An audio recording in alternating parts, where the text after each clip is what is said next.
Hi guys, कैसे हैं आप सब। आई होप आप सब बहुत अच्छे होंगे। और स्टूडेंट्स जो भी आपको डाउट हो आप पूछ सकते हैं।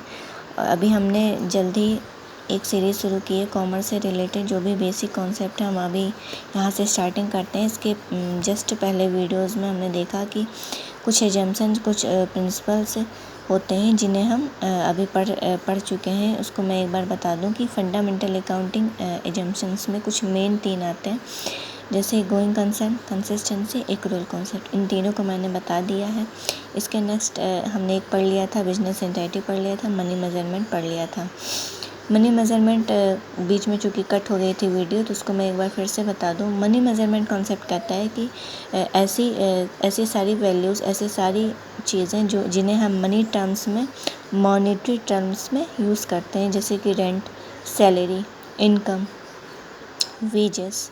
तो ये सारी टर्म्स मनी मेजरमेंट कॉन्सेप्ट में आएगा। इन्हें हम ट्रांजैक्शन से रिलेटेड लिखते हैं, बट क्या नहीं लिखते, जो हमारी नॉन मॉनेटरी होती हैं, जैसे कि किसी पार्टनर्स की डेथ हो गई, किसी का रिटायरमेंट हो गया। मतलब कि ऐसी चीज़ें जिन्हें हम मनी में अपना मनी में काउंट या मनी में हम उनको मेज़र नहीं कर सकते। ठीक है, तो जितनी भी मॉनेटरी टर्म्स होती हैं वो सारी इस कंसेप्ट के अनुसार उन्हें हमें लिखना पड़ता है। अब वही बिजनेस में, वही ट्रांजैक्शन में यूज़ होती हैं। आगे हमारे अकाउंट फाइनेंशियल स्टेटमेंट्स बनाते हैं, हम अपने खाते क्लोज करते हैं, तो उन सारी चीज़ों में सारे मॉनेटरी टर्म्स ही काम आती हैं। इसके बाद नेक्स्ट है हमारा फुल डिस्क्लोज़र कॉन्सेप्ट। ये कहता है कि पूर्ण खुलासा, जैसा कि नाम से हम जानते हैं कि ऐसे सारे निर्णय, ऐसे सारे उतार चढ़ाव या परफॉर्मेंस या जो भी उस दौरान हुई होती हैं, उस सारी चीज़ों को हमें रिकॉर्ड करना होता है। उन सारे ट्रांजैक्शंस को, उन सारे एंट्रीज़ को हम देखते हुए चलते हैं, जैसे कि जिसके बेसिस पे ही हम आगे कोई निर्णय लेते हैं।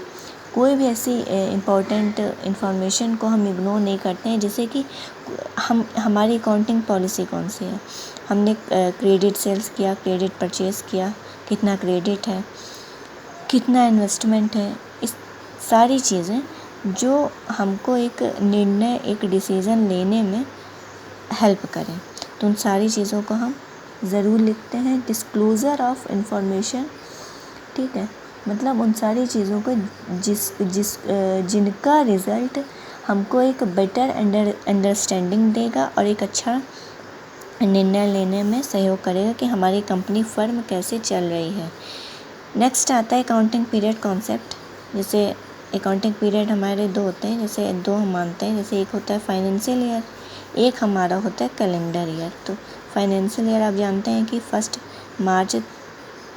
1 April to 31 March, and calendar year होता है हमारा 1 जनवरी टू 31 दिसंबर। ठीक, financial year 1 April to 31 March, calendar year 1 January to 31 December.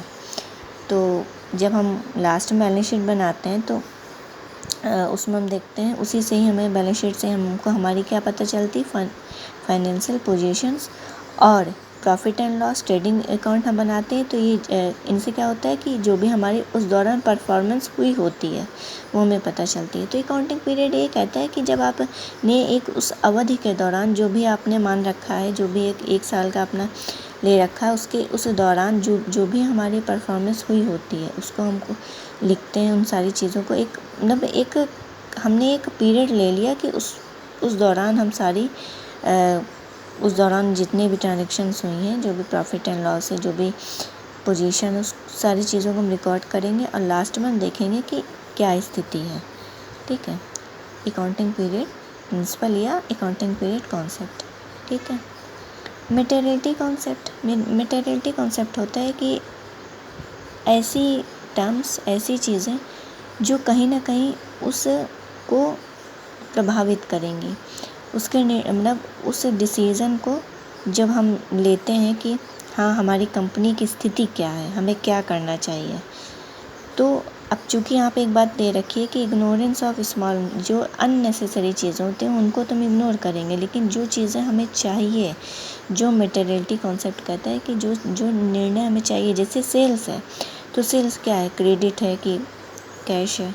तो इस तरह की चीज़ों को हमें ज़रूर लिखना चाहिए, क्योंकि मटेरियलिटी से ही हमारा बिजनेस चल रहा है। वो सारी चीज़ें जो एक बिजनेस को रन करती हैं, जैसे सेल से परचेज, इस तरह की चीज़ें जो मतलब बिल्कुल हमको लिखना ही लिखना है, जिनको हम छोड़ नहीं सकते हैं। छोटी छोटी चीज़ों को तो चलो, स्मॉल इन्फॉर्मेशन को इग्नोर किया, मगर मटेरियलिटी कॉन्सेप्ट कहता है कि जो भी हमने किया, जैसे उदाहरण दूँ कि कोई परचेज़ किया तो क्रेडिट है कि कैश है, कैश में है, ठीक है।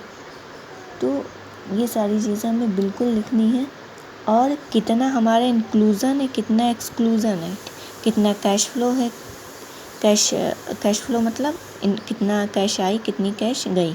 तो इस तरह की चीज़ें जो बिल्कुल हमको लिखनी है, तो उनको हम इग्नोर कर ही नहीं सकते, क्योंकि हमको पता ही नहीं चलेगा कि कंपनी में, हमारी फर्म में स्थिति क्या है, उसकी पोजीशन क्या है, वो कहाँ पर है, किस स्थिति में है। तो मटेरियलिटी कॉन्सेप्ट की ऐसी चीज़ें, ऐसे मटेरियल जिनको बिल्कुल रिपोर्ट हमको करना ही करना अच्छे से प्रॉपरली अपने फाइनेंशियल स्टेटमेंट्स में, ठीक है, जिनका प्रभाव पड़ेगा उस डिसीज़न को लेने में कि हमारा कंपनी किस स्थिति में, किस पोजीशन में, ठीक है। मेरे मटेरियलिटी कॉन्सेप्ट हमारा ये कहता है। इसके बाद नेक्स्ट के हम आगे अभी पढ़ेंगे।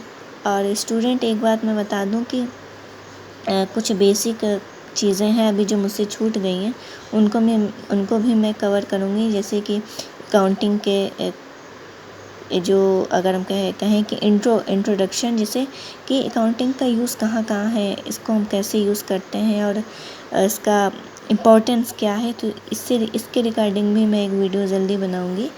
और तब तक आप खुश रहिए और पढ़िए। फिर भी कोई डाउट हो तो आप पूछ सकते हैं। नेक्स्ट के हम आगे भी पढ़ते हैं। Thank you so much. Please like, share and subscribe. Thank you.